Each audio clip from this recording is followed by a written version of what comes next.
Good morning and welcome to Take Your Life Back Today show with me, Ralf Friedrichs. Today I'm going to do a Q&A. These are questions that have been adding up day after day, week after week, month after month, and I finally put them together. The first section is from our younger aged audience that have issues with possibly watching their parents drinking and drugging all day. And they're concerned, so they had questions and I have the answers, and then of course we're going to also continue on the question and answers. I have approximately maybe about 30 of them here, so we'll go through them and hopefully you find them very informative. First and foremost, I want to give a shout out to Larry Geis from the Geis Academy at 516-485-2741. That's 516-485-2741. Larry is an addiction recovery coach, as am I. He will take you from your addiction to your recovery step by step, one day at a time. He will never ever talk about your past. It is more important for him to worry about you today and tomorrow and work on next week and the week after. Talking about your past will possibly just bring up a stressor or a trigger. We don't want to do that. Larry Geis from the Geis Academy, 516-485-2741. You can also go and find him on the internet at www.odysseyconsultant.org. That's www.odysseyconsultant.org. That's Larry Geis from the Geis Academy at 516-485-2741. Give a shout out to globaleyeglasses.com. They are focused on saving you money. Folks, they have now Jumpstart, the new program, which is allowing you, that's right, you to try your frames on at home. You can order 4 frames. Have them sent to your home. Try them on. Show them to your friends. Show them to your neighbors. Look in the mirror to see what the frame looks like. If you don't like them, send them back for 100% refund. If you do like them, great. Now, when they ship the frames to you, there's going to be a printed return label, not a postage. This is a return label with the address where to send the frames. You need to absorb the postage, but in the continental United States, postage usually from state to state varies anywhere from $2.50 to maybe $4 and something. Wasn't that worth getting to try those frames on? So order those frames. When you click on the frame on their website, it'll say home trial. Click on that button, get the frame, have it sent to your home. Try them, show them to people, show them to your friends, to your neighbors, and pick the one you like. Keep that one, send the other ones back, and we are going to welcome that brand new program into the online optical field. globaleyeglasses.com, where they are focused on saving you money. Folks, I have over 30 years in the optometry business. You can, as about 115 people of you so far, including last night, 2 more, have reached out and said, Ralph, I need help picking the right frame, or Ralph, I need help picking the right lenses. Well, that's what I am here for. Get in touch with me at 631-599-0218, 631-599-0218, or you can email me at Ralf, R-A-L-F, .Friedrichs, F-R-I-E-D-R-I-C-H-S, at yahoo.com. Folks, let's go right into the question and answer. Questions and answers about addiction from our younger audience. The first question is, what is alcoholism? Well, let me explain to you what alcoholism is. Alcoholism is a disease. People who have the disease have lost control over their drinking and are not able to stop drinking without getting help. They also lose control of how they act when they drink and the actions that they perform. That is alcoholism. It is a disease. I don't think any person chooses to drink to a point where they can't remember things, to where they act like a fool. So, when you look at an alcoholic, when you meet an alcoholic and they're seeking help, don't judge them as you would a person, a criminal or something. They have a disease, they need help, just like cancer is disease, all these other diseases that are out there. Alcoholism is a disease and it needs to be taken care of. Another question came from another youngster. Well, how does alcoholism start? Well, doctors don't know all the reasons why people become alcoholics. Some start out drinking a little bit and end up hooked on alcohol. A person might drink to forget problems or calm their nerves. But then they end up needing alcohol to feel normal because their immune is built up tremendously. Once a person loses control over drinking, he or she needs to get help to stop drinking. Another question was, if an alcoholic is sick, why doesn't he or she just go to the hospital? Good question. At first, the alcoholic is not aware that he or she is sick. Even when an alcoholic becomes aware that something is wrong, he or she might believe that alcohol is not the problem. An alcoholic might keep blaming things on the other people, or might blame their job or the house or whatever. But really, it's the alcohol that is the biggest problem. I hope that answered your question. Another question came in, is there an average alcoholic? Answer to that is no. There is no such person of an average or like an average alcoholic. Alcoholics can be young, old, rich, poor, male, female, doesn't matter. Next question is, what is the cure for alcoholism? There is no cure for alcoholism except stopping the disease process by stopping to drink. People with alcoholism who have completely stopped drinking are called recovering alcoholics, which I am. Recovering alcoholics can lead to healthy, happy, productive lives. Next question is, can family members make an alcoholic stop drinking? Absolutely not. It is important to know that an alcoholic needs to help to stop drinking. But no one can be forced to accept the help, no matter how hard you try to get them to stop. It is also important to know that family members by themselves cannot provide the help that an alcoholic needs. An alcoholic needs the help of people trained to treat the disease, and also an alcoholic needs to want to stop to drink. Next question. How many children in the United States have at least one alcoholic parent? About 11 million children in our country are growing up with at least one alcoholic parent.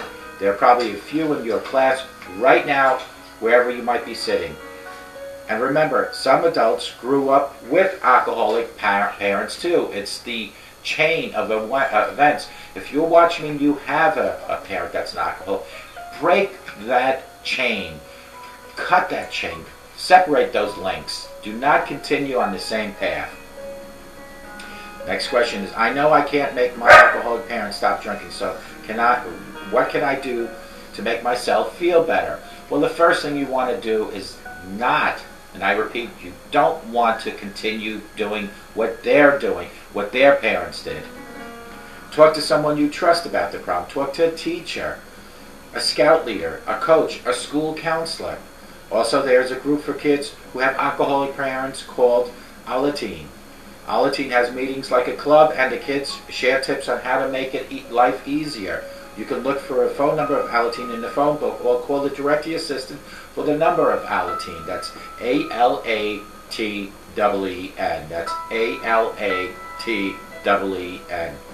Someone at Al-Anon or Alcohol Anonymous can answer the line, can probably tell you how to find the meetings and where to go to them. Those questions came from our younger audience. Now, these questions come from everybody in my audience that has sent them in. Drugs, alcohol, and behavioral problems, question and answers is the subject. Question number one is, do people who are addicted to drugs just have poor willpower? Well, drug addiction is not a choice, but a disease, folks. Taking a drug the first time or a few times may involve conscious decision, but the drug eventually creates changes in the mind and body of the addict that will affect his or her ability to resist. The psychological desire and the physical craving for the substance eventually overrides the person's self-control. Next question. If someone goes through treatment and relapses, is getting additional treatment a lost cause? Good question out there.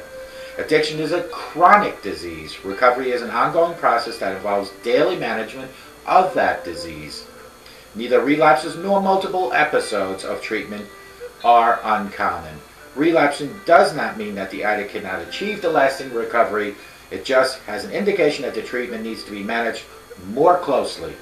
Perhaps a different type of treatment or additional therapy needs to be implemented. As long as the individual is willing and ready to work towards substance-free life, there is hope for a long-term recovery. Next question. Does the brain go back to normal after the addict stops taking drugs? Good question again. Drug-induced changes in the structure and the function of the brain may be long-lasting. The degree of damage to the brain and the potential for that damage to be reversed depends on the specific drug or drugs that the individual has taken prior. In general, the longer a person has abused drugs and alcohol, the more the drug and alcohol altered their brain. It's also possible that persistent alteration in the brain is a factor in relapse that happen after a lengthy period of abstinence. Although ongoing treatment for chemical dependency may not reverse all the physical effects of using the drug, many positive changes are likely to happen. Next question. How long does treatment process last? According to research studies, 3 months is the minimum duration for most substance abusers to stop or at least to substantially reduce drug and alcohol abuse. Treatment success does, however, depend on many factors unique to each and every individual. These factors include length of time the individual has been abusing drugs and alcohol, type of drugs that they have abused, existence of mental health issues, existence of physical health issues, available support system, use of multiple different substances. The individual's level of motivation to achieve long-term recovery is very critical. Next question. If I go into treatment, will I have to participate in group sessions?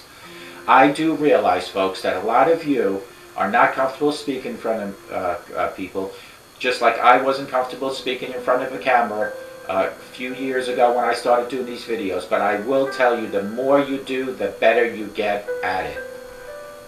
Group counseling sessions may or may not be part of the specific treatment program. If group therapy is offered, it may be either mandatory or optional.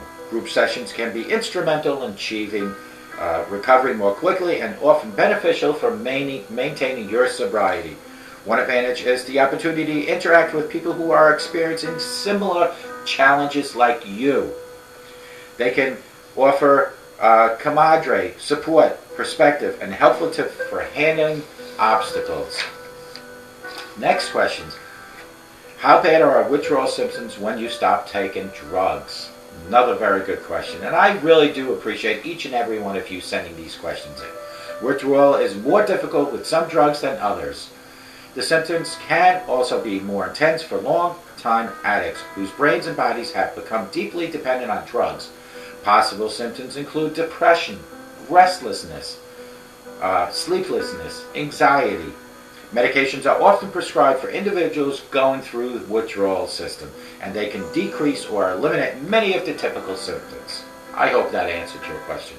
Next question. Why do some substance abuse treatment programs want to do a mental health screening, which I found to be offensive, this person said. Addiction in itself is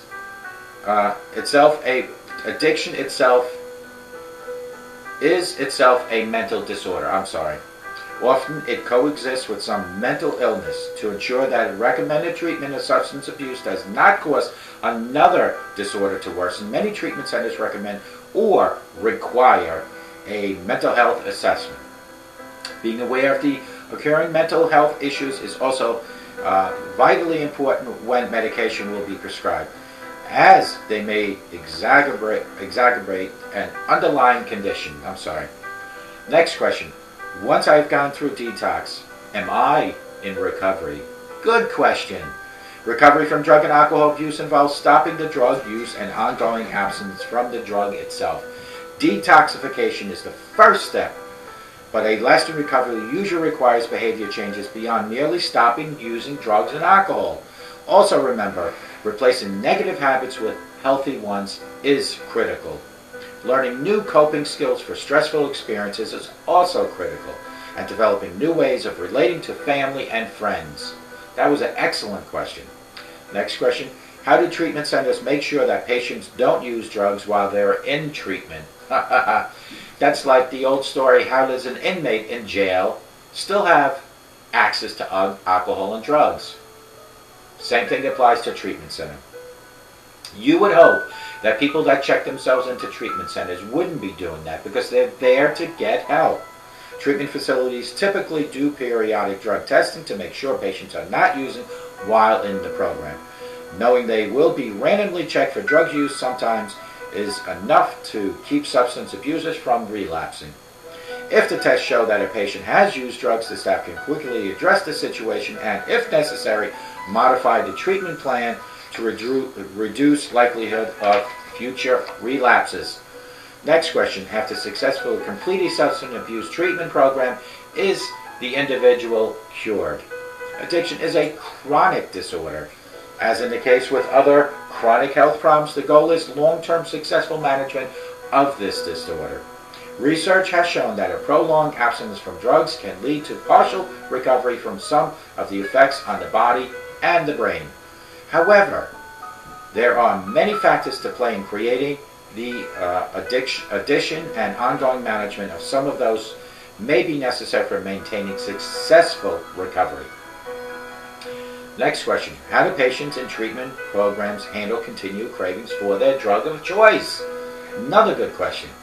Treatment programs involve multiple approaches, many of which are designed to decrease the psychological and physical needs for the substance that was abused.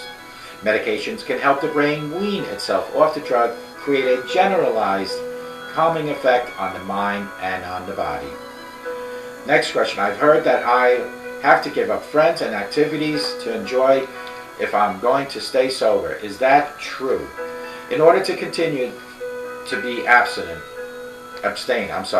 it may be necessary to avoid friends, places, and activities that encourage you to abuse drugs and alcohol. As you learn new coping mechanisms and discover activities that improve your self-confidence and promote positive behaviors, your previous lifestyle is likely to become less enticing. Next question, how do I know whether an inpatient or outpatient treatment is the best for me? The nature and the severity of your addiction, your lifestyle and your job situation, your health status, and your level of motivation are some factors that help determine the best type of treatment for your successful recovery. Drug abuse resources include hotlines that help addicts and their families sort through the many issues that will affect your decisions. Next question, what protects some people from becoming drug addicts? People have risk factors that can lead to addiction and protective factors that reduce the risk of becoming substance abuser. Research indicates that genetics are responsible for 40 to 60% of the risk for addiction. Those with mental disorders have a higher risk of abusing drugs and alcohol than general population, as do adolescents. Research indicates that genetics are responsible for 40 to 60% of the risk for addiction. In general, using drugs at the young age can increase the potential for abusing them as they get older. The way drugs are taken has an effect on the likelihood of abuse, as well as injecting or smoking drugs puts them into the user system very quickly. But they wear off almost as fast. That can lead to a desire to take more of the drugs to repeat the high, which often leads to cycle of addiction. Next question, can I overcome addiction with a group of Alcoholics Anonymous instead of treatment? While some people have had success with self-help group alone, it can be more effective to first seek professional treatment. It's especially important that if there are underlying mental or physical disorders that might complicate the detox and rehab process that need to be addressed. Groups such as AA, Cocaine Anonymous, Narcotics Anonymous can, however, be an effective complement to inpatient or outpatient treatment. Next question. Family members have told me I have a drinking problem, but I don't think I do. How can I find out who's right? Well, first of all, it's not a matter of who's right. You are showing patterns, possibly, that makes your family think this. We all have a thing called denial. So you that asked me this question, family members have told me I have a drinking problem, but I don't think I do. How can I find out who's right? Listen to this answer carefully. A counselor trained in the area of addiction recovery can conduct an assessment to help determine whether you are addicted to alcohol. Together, you and the counselor can decide whether you have an issue that could benefit from the treatment. And I'm telling you this right now, it doesn't matter who's right or wrong. What matters most is for you to find out if you are an alcoholic, you seek the right treatment, and you have the desire to get the help that you need. Question: what is the dual diagnosis treatment program? Answer would be these programs involve this simultaneous treatments of mental disorder and addiction. Treating both issues increases the likelihood of successful recovery. Somebody asked me, what is detox? Detox is short for detoxification. It involves removing the substance to which an individual has become addicted. Detox is handled in a controlled environment, and medication may be administered to lessen the side effects of withdrawal. Next question: what part does denial play in addiction treatment? It plays a huge part. As long as the addict is in denial about his or her dependence on substance abuse or behavior, he or she is unlikely to seek treatment, unlikely to succeed. Denial assures the addict that there is no problem. They, therefore, feel there is no need to take steps to stop using the substance or engaging in the substance and addiction behavior. The first step in getting treatment is moving beyond denial and recognizing the problem is existing in their life. Last question is, what is addiction recovery? Good question. Recovery is a comprehensive term that describes the process of turning away from a focus of obtaining and using substance or engaging in addictive behaviors and turning toward a more balanced and productive life. Recovery does not represent an endpoint. It is an ongoing process that probably will be part of your life forever. Folks, these were excellent questions sent in by our young folks, our young audience at first, and then our general audience. And quite honestly, the second to last question is a very important question, and that is, what part does denial play in addiction treatment? What part does denial play in anything in life, especially if you have a drug and alcohol problem? The wall of denial will keep you from seeking the help that you need. It will continuously make you want to drink, make you want to do your drugs. The minute you let that wall crumble like the Berlin Wall did, like Ronald Reagan said, take that wall down. I am asking you today to let that wall crumble, that denial wall, let it crumble. Seek the help that you need. But first, admit you have a problem. Admit you have a problem. You do have a problem if you need to drink alcohol each and every day, possibly 2 to 5 drinks. You do have a problem if you're snorting crack all day, snorting coke, smoking marijuana. You do have a problem. So stop denying you have a problem. Seek the help that you need. Do it for yourself. Do it for your children. Do it for your spouse, your parents. I am asking you to please give me, that's right, give me your next 24 hours sober, and I promise you, I will give you in return the 24 hours after that a good day. 24 hours sober today will give you next 24 hours a better day. Make the changes that you need to make today. All the changes in life, whether it has anything to do with alcohol and drugs or any changes, all start with very small steps.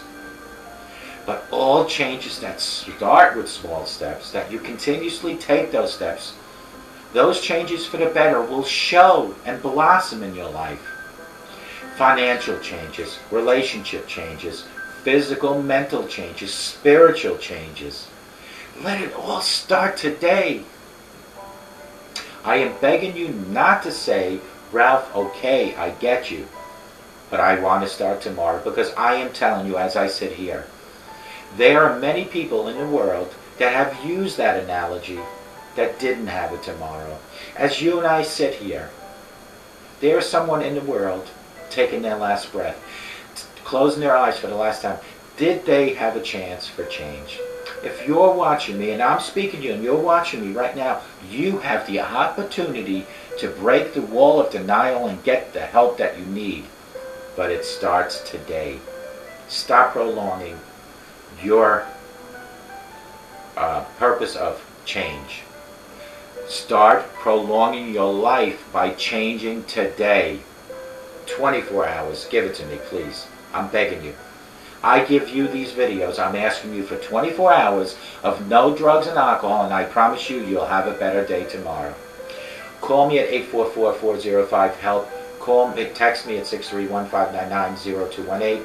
Get a hold of Larry Geis at the Geis Academy at 516-485-2741. That's 516-485-2741. Go on the internet under www.odysseyconsultant.org. That's Larry Geis from the Geis Academy. Get in touch with us. Give me the 24 hours that I'm asking you of sobriety today, and I promise you I'll give you a better tomorrow. And please teach your children and your grandchildren to say no to drugs and alcohol. And remember this, if you think positive, you'll get positive results. I hope to God that each and every one in my audience has the best day of their life, but more importantly, I hope each and every one in my audience has a sober day for the rest of their life. Thank you, and may God bless you.